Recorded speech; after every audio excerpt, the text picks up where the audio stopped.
एक जंगल में एक चूहा रहता था। उसका नाम बंटी था। वह बहुत होशियार था। उसने अपना एक छोटा सा घर बना रखा था। वही जंगल के पास एक घर था, उसमें एक छोटा सा बच्चा रहता था। उस बच्चे के पास लॉक बूट थे, लेकिन वह छोटे हो गए थे, इसलिए उस लड़के ने वह फेंक दिए।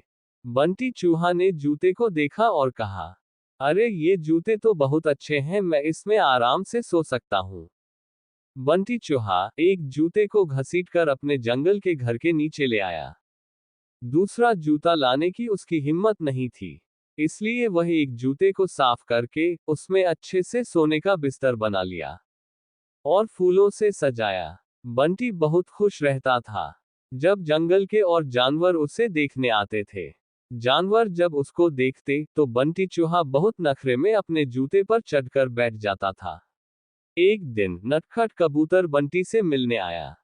नटखट कबूतर, चूहा भाई बहुत सुंदर घर सजाया है और इस जूते ने तो 4 चांद लगा रखे हैं।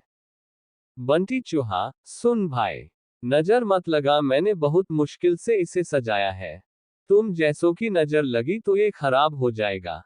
नटखट कबूतर, भाई मैं तो तुम्हें बधाई देने आया था, लेकिन लगता है तुम्हारा घमंड तो 7वें आसमान पर है।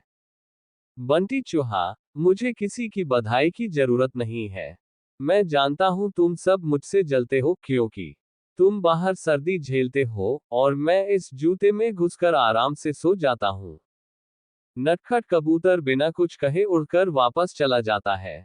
अब बंटी चूहा सारे दिन घूमकर खाना खाता और रात को अपने जूते में आकर सो जाता था। धीरे धीरे जंगल के सभी जानवरों से उसने बात करना बंद कर दिया था। अब उसका कोई दोस्त नहीं था। धीरे धीरे समय बीतने लगा। एक दिन रात के समय जंगल में तेज बारिश होने लगी। इस सब से बेखबर बंटी चूहा अपने जूते में आराम से सो रहा था। उसे बाहर के मौसम का पता नहीं लगा। बारिश का पानी बढ़ने लगा। जूते के तले में एक सुराख था, जिससे पानी जूते में भरने लगा। कुछ ही देर में बहुत सारा पानी जूते में भर गया। तभी बंटी चूहे की नींद खुली, लेकिन तब तक बहुत देर हो चुकी थी। पानी बढ़ता ही जा रहा था। उसे लगा कि वह अब मर जाएगा। बंटी चूहा जोर जोर से चिल्लाने लगा, लेकिन बारिश की आवाज में किसी ने उसकी आवाज नहीं सुनी। बंटी चूहे को अपनी मौत साफ नजर आ रही थी। वह जोर जोर से उछलने लगा। उछलते उछलते वह जूते से बाहर निकलना चाह रहा था, लेकिन जूता इतना लंबा था कि वह बाहर निकल ही नहीं पा रहा था। इधर दूर एक घोंसले में नटखट कबूतर अपने बच्चों के साथ बैठा था। नटखट कबूतर, बच्चों, लगता है किसी के चिल्लाने की आवाज आ रही है। कोई मुसीबत में है। उसने बाहर निकल के देखा कि आवाज उस जूते में से आ रही थी। वह तुरंत समझ गया कि बंटी चूहा जूते में फंस गया है। नटखट कबूतर बिना देर किए किसी तरह उड़कर वहां पहुंच गया। वह जूते के ऊपर बैठ गया। उसने देखा बंटी चूहा डूब रहा है।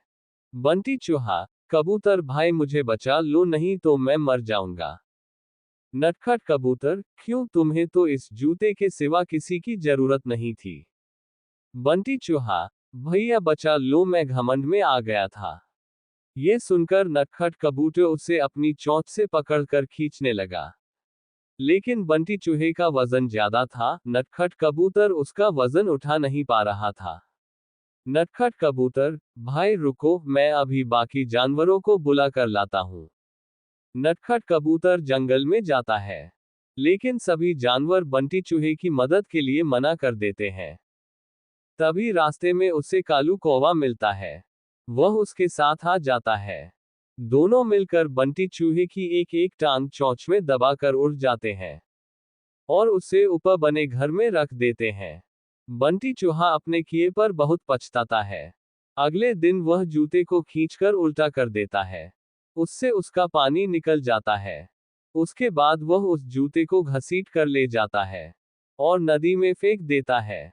ये देखकर नटखट कबूतर और कालू कौवा बहुत खुश होते हैं। फिर बंटी चूहा सब जानवरों के पास जाकर सबसे माफी मांगता है।